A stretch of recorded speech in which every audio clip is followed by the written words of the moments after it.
আজ থেকে প্রায় 3 বছর আগে যখন চাকরি খুঁজছিলাম, তখন সারাদিন ভগবানকে বলতাম, তুমি যে কোনো একটা চাকরি খুঁজে দাও, আমি যে কোনো রকমের চাকরি করতে প্রস্তুত। কিন্তু ভগবান যে আমাকে সবচেয়ে বেস্টটাই দেবে, সেটা আমি ভাবতে পারিনি। হাই এভরিওয়ান, আমি আমার চাকরি পাওয়ার গল্পটা তোমাদেরকে ডে বাই ডে প্রতিটা ব্লগে শেয়ার করছি। আমি পায়েল।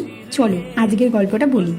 আগের দিন যে তোমাদেরকে বলেছিলাম টোটাল আমার 7টা কোম্পানিতে রিজেকশন এসেছিল, আর একটা কোম্পানি আমাকে সিলেক্ট করেছিল। প্রথম 7টা কোম্পানি কেন রিজেক্ট করেছিল বলো তো?